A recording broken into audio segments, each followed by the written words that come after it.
नमस्कार। SPT news में आपका स्वागत है। पेश है 6 नवंबर गुरुवार दोपहर 1:15 राजस्थान के विभिन्न शहरों की 12 बड़ी खबरें। सबसे पहले एक नजर डालते हैं आज की हेडलाइंस पर। वैशाली में ईवीएम खराब, वोट चोर के नारे लगे। दरभंगा में मशीन में खराबी से रुका मतदान। हाईकोर्ट में स्टेनोग्राफर भर्ती पर लगाई रोक। डीडवाना कुचामन से बीकानेर तक हलचल। थम गई बारिश, अब उत्तरी हवाओं से पड़ेगी कड़ाके की ठंड।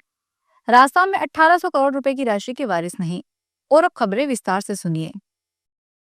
बिहार विधानसभा चुनाव 2025 के पहले फेज के लिए वोटिंग जारी है। 18 जिलों की 121 सीटों पर शाम 6 बजे तक मतदान होगा।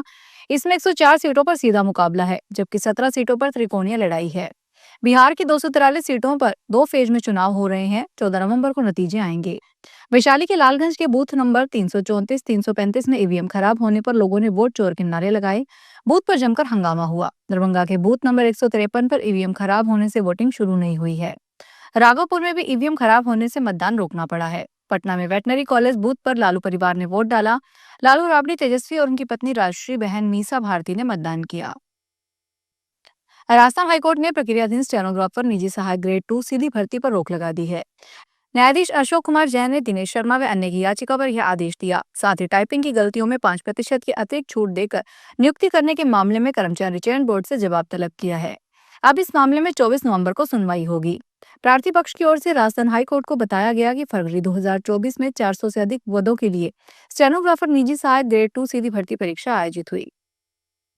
डीडवाना कुचामन एसपी के ऑफिशियल ट्विटर हैंडल पर राहुल गांधी की एक पोस्ट को रिपोस्ट किया गया, जिसमें वे केंद्र सरकार पर वोट चोरी का आरोप लगा रहे थे। लगभग 6 घंटे बाद पोस्ट को सोशल मीडिया से हटा दिया गया। इसके बाद दूसरी पोस्ट जारी कर एसपी ने जानकारी दी कि जिला डीडवाना कुचामन पुलिस इस पोस्ट का समर्थन नहीं करती है। सोशल मीडिया का संचालन करने वाले कार्मिक को लाइन हाजिर कर दिया गया है और मामले की जांच अतिरिक्त पुलिस अधीक्षक डीडवाना को सौंपी गई है। राजस्थान में मौसम शुष्क हो गया है। बीते 24 घंटों में सर्वाधिक अधिकतम तापमान बाड़मेर में 34.6 डिग्री सेल्सियस दर्ज किया गया।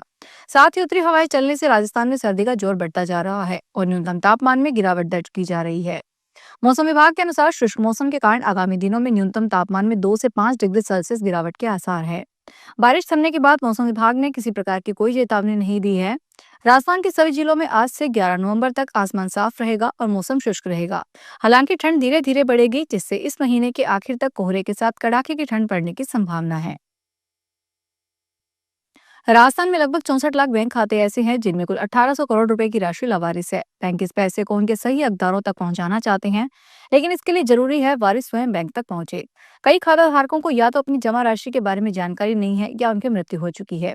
यदि आपके परिवार में किसी सदस्य की मृत्यु हो चुकी है और आप उनके बैंक खाते में जमा लावारिस राशि के बारे में जानना चाहते हैं या उसे प्राप्त करना चाहते हैं, तो आप घर बैठे ही इसकी जानकारी प्राप्त कर सकते हैं। आंता विधानसभा चुनाव 2025 की रणभेरी बज चुकी है। चुनाव प्रचार के बाद अब बारी है अपने लोकतांत्रिक अधिकार का प्रयोग करते हुए वोट डालने और सरकार बनाने की अपनी जिम्मेदारी निभाने की। इसी क्रम में आंता विधानसभा उपचुनाव 2025 के लिए होम वोटिंग घर घर जाकर मतदान प्रक्रिया का पहला चरण सफलतापूर्वक संपन्न हो गया है। निर्वाचन विभाग के इस प्रयास के तहत जिले के 85 वर्ष से अधिक आयु के बुजुर्गों सहित दिव्यांग मतदाताओं ने भी अपने वोट डाले हैं। अधिकारियों ने उनके घर जाकर मतदान प्रक्रिया पूरी की है। राजस्थान क्रिकेट एसोसिएशन में विवाद थमने का नाम नहीं ले रहे। इन विवादों का असर सीधे तौर पर खिलाड़ियों पर पड़ रहा है। आरसीए में बढ़ते विवाद के चलते रणजी और अंडर 23 टूर्नामेंट के लिए राजस्थान की 2 अलग-अलग टीमें घोषित कर दी गई है। इनमें से एक टीम का ऐलान एडहॉक कमेटी के कन्वीनर डीडी कुमावत ने किया है, जबकि दूसरी टीम की घोषणा कमेटी के सदस्य धनंजय सिंह खेमसर, पिंकेश जैन, मोहित यादव और आशीष तिवारी ने किया है। पुष्कर मेले के दौरान यातायात व्यवस्था की ड्यूटी में लगे यातायात पुलिसकर्मियों के साथ कुछ युवकों द्वारा अभद्रता करने की उन्हें धमकी दी गई थी। घटना का वीडियो सोशल मीडिया पर वायरल है। पुष्कर पुलिस ने वीडियो सामने आने के बाद युवकों की तलाश शुरू कर दी है। इस संबंध में बात करने पर सीओ ग्रामीण रामचंद्र चौधरी ने कहा कि मामले की जांच की जा रही है और नियमानुसार कार्रवाई की जाएगी। राजस्थान के सरकारी विद्यालयों में संचालित पन्नाधाय बाल गोपाल योजना को सफल बनाने और विद्यार्थियों को नियमित रूप से दूध उपलब्ध करवाने की दिशा में राज्य सरकार ने बड़ा कदम उठाया है। राजस्थान कोऑपरेटिव डेयरी फेडरेशन ने प्रदेश की 7 प्रमुख दूध उत्पादक सहकारी समितियों को स्कूल में मिल्क पाउडर सप्लाई करने के आदेश जारी कर दिए हैं। इन सातों सरस डेयरी को कुल 85,07,000 किलोग्राम मिल्क पाउडर की सप्लाई सुनिश्चित करने के लिए कहा गया है। राजस्थान में मत्स्य पालन विभाग 23 सालों बाद फिर से तालाबों की जिम्मेदारी संभालेगा और ठेके भी करेगा। इससे पूर्व सिंचाई विभाग इन तालाबों की सुध लेता रहा, लेकिन सरकार ने अब मत्स्य पालन के होने वाले सभी ठेके विभाग को ही सौंप दिए। ऐसे में मत्स्य पालन की जिम्मे तालाबों की बागडोर रहेगी। मत्स्य पालन के पास तालाबों की जिम्मेदारी आने के बाद विभाग ने इसकी तैयारी शुरू कर दी है।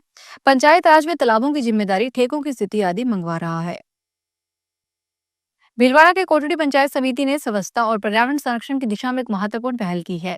समिति ने 26 जनवरी 2026 तक ब्लॉक के सभी 33 ग्राम पंचायतों को प्लास्टिक पॉलिथीन मुक्त बनाने का लक्ष्य निर्धारित किया है। इस अभियान के तहत प्रत्येक ग्राम पंचायत को नवंबर माह के भीतर 100 किलोग्राम प्लास्टिक पॉलिथीन एकत्रित करनी होगी। यह एकत्रित प्लास्टिक पंचायत समिति स्तर पर स्थापित की जाने वाली रिसाइकलिंग मशीन में पुनः उपयोग के लिए भेजी जाएगी। छत्तीसगढ़ के सरगुजा संभाग के सूरजपुर में एक ऐसा अजीबोगरीब मामला सामने आया है जिसे सुनकर किसी को भी अपने कानों पर विश्वास नहीं होगा। जिस युवक को उसके परिवार ने मृत समझकर दफना दिया था और घर पर उसका क्रियाक्रम चल रहा था, वही युवक अचानक जिंदा अपने घर लौट आया। सूरजपुर पुलिस अधीक्षक संतोष महतो ने बताया कि बीते शनिवार को मानपुर क्षेत्र में कुएं से अज्ञात व्यक्ति का शव मिला। पुलिस ने शव की पहचान के लिए आसपास के इलाकों में सूचना भेजी। परिजनों ने जल्दबाजी में पुलिस से संपर्क किया और शव की शिनाख्त अपने बेटे पुरुषोत्तम के रूप में कर दी। पुलिस अधीक्षक ने बताया कि जब घर में क्रियाक्रम चल रहा था, तभी इसमें शामिल होने आए कुछ रिश्तेदारों ने परिवार को सूचना दी कि जिसका क्रियाक्रम कर रहे हो वह पुरुषोत्तम तो जिंदा है और हमारे घर पर मौजूद है। फिलहाल इस बुलेटिन में इतना ही, फिर हाजिर होंगे बड़ी खबरों के साथ।